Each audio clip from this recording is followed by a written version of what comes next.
Ignition sequence start. 6, 5, 4, 3, 2, 1, 0.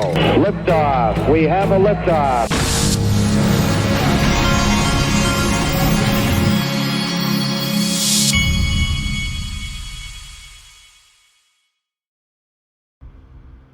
Hey everybody, this is the Digital Asset Investor, and Mr. B told me once again to check my volumes here. He said there was some interference in the last video. We have no idea what would be causing that. It's a very low-tech environment out here. All we've got is a MacBook Pro. There's no microphones, there's no tech help, there's no support line. I have to just wing it here, and I've been winging it for 5 years. I am good at finding what I think are good clips. That's one thing I'm good at, and recording those in a very low-tech environment as well. So Andy Schechtman, there was some great clips on this thing he did with what's his name, General Flynn. He was on they did a whole show, and I have found some great clips. Here's one of them. Here's the thing, Lael Brainerd, she just ran point for Fed Now, which just came out a few months ago. That's like Venmo and Zelle on steroids, backed by the Federal Reserve. It will take the place of checks and wires within 1 year. But as far as a central bank digital currency, you're right. How do you get people to take it? How do you get people to say, I'm not going to take that dang thing that is programmable and they can lock me out of my own money if I don't get a vaccine, or I don't do this, or I don't do that? Well, I'll tell you how you do it. You lose the world reserve status. You create an event where the dollar gets dumped globally, interest rates spike to the moon, everything collapses, and those SOBs did it to us. But have no fear, because Lael Brainerd is here. And you throw the peasants a Bitcoin ETF? And she ran point on development with MIT of the new central bank digital currency. And I know you guys have lost everything. We understand that your stock portfolio has blown up. All the money in the banks have blown up because the banks are on razor's edge, and rates went so high, not by the Fed. It's a byproduct of what those guys did. And all the money in the banks are gone, and the banks have collapsed. But all you need to do is sign on the dotted line. Take this CBDC, we make you whole. And now you have an event that people will rally behind, just like half the public rallied behind wearing masks and doing things without evidence, without proof. We all knew better. The same thing is true here. They will prey upon the gullible nature of the West to believe that we were victims in all of this. And it's the only way, in my mind, that you can get people to take the CBDC. Everyone I talk to every day, I'm not taking that thing. There's another way. That's universal basic income. You tease them into accepting universal basic income. They have to sign up to get it. Then you hook them on, and they would hook 70% of this population on that. Give them a couple of $1,000s a month, and they're never going anywhere. They'll even put the chip under their skin.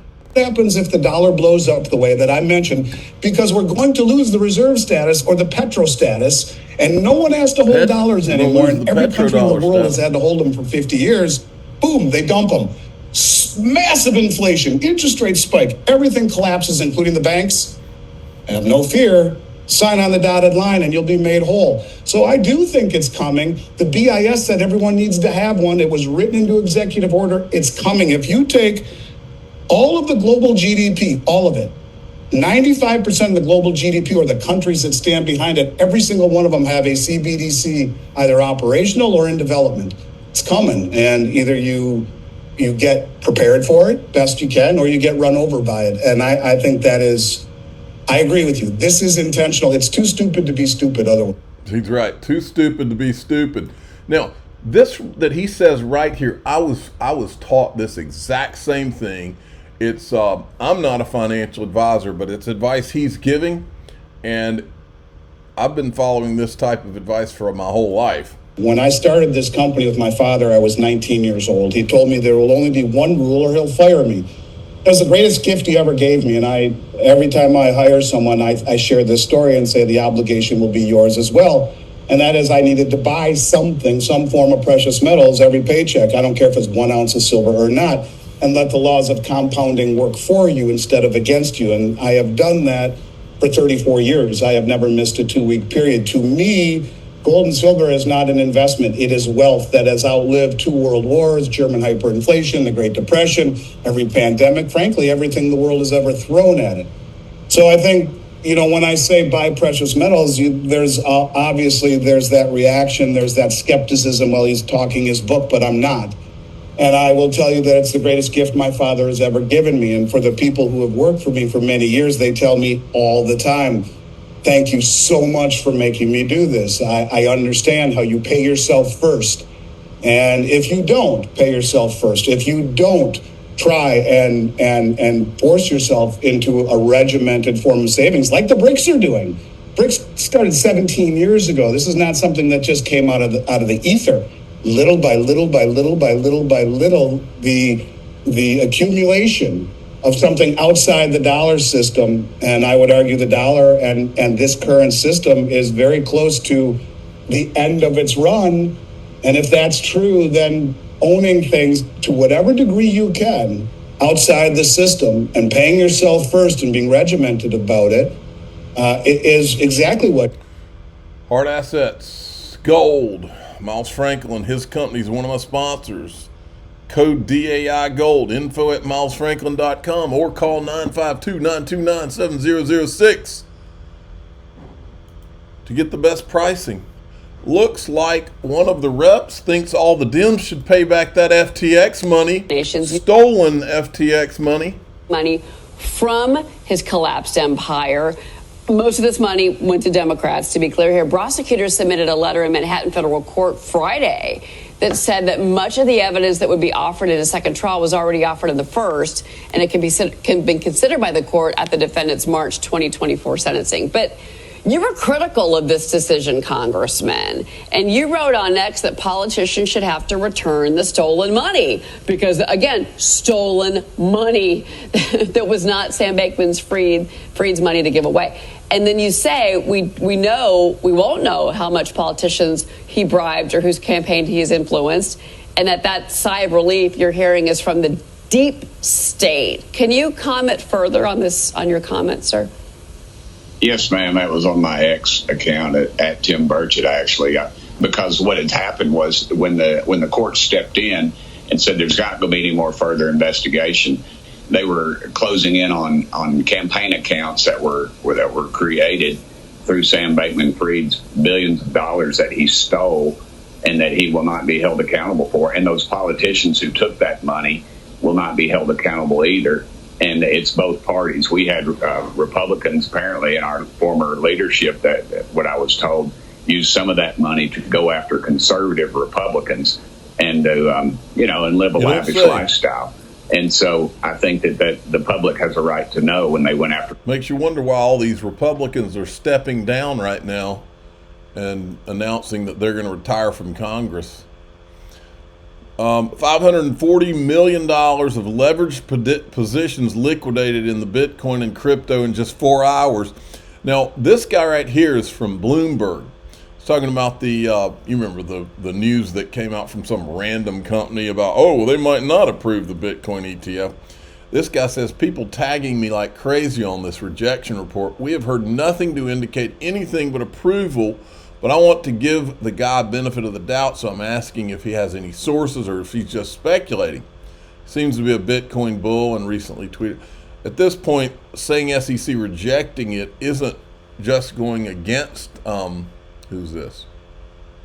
James Seifert, okay? And I in the early days, now you're basically saying multiple mainstream news reporters with multiple sources on the inside of this also have to be wrong. In other words, he's saying that his sources aren't saying anything about that, and he's wondering if the guy has any sources. So with the guy that was saying that the ETF wouldn't be approved. I wanted to bring this to CoinDesk's attention because CoinDesk is writing articles today, to further prop up Vitalik Buterin and all. And I was thinking maybe they missed the news where Steven Narioff is accusing Ethereum of Ethereum Foundation insiders of doing the DAO, quote, hack. And I thought surely CoinDesk would want to cover this or hear what Steven Narioff says. This, after all, being in the media business is all about getting views or getting readership, or at least it used to be.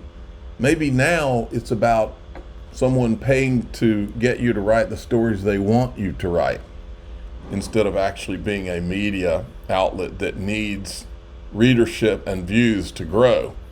Is that where we are, CoinDesk? I think we might be. This is a tweet from Ripple that I did not cover, and I just went back and I saw it, and I just wanted to highlight it. As we look ahead to the next year, what are your bold predictions for 2024? In the world of cross-border payments, blockchain, financial services, or policy? Pretty much this entire thread is negative for XRP. Most of the people, it's very clear as you scroll down through this, most of the people have completely lost their faith in XRP. And that's what makes me feel good about it. Because if I've learned anything in crypto, and I said it the other day before this recent Bitcoin crash, anytime they're telling you, look over here, you need to look over the other direction, because something happens out of nowhere. So if all you're hearing is Bitcoin, or if XRP is not doing well, there's nothing, everybody seems at max negativity, that's when I start to get positive, or at least that's when I get very aggressive in buying things, buying dips and things like that. Now, I've got plenty of XRP. I don't need to buy any dips. I've been in this since 2013, so I don't really need any XRP. But but I am buying dips in the other things that are being affected by all this. Now, in DAIXRP.com, I want to remind everybody, first of all, XRP Las Vegas is coming up in May, and I do have a $25 off link. I'll put it back up at the top in there today. But I was talking to Brad Combs, and what we're going to do is we're through our groups, like when XRP Las Vegas is coming closer, we're going to kind of telegraph where we're going to be at the conference and where we're going to come out and hang out and do stuff, talk to people. We're going to telegraph that through our groups. So if you're a member, you'll kind of know where we're going to be and when we're going to be before we're there.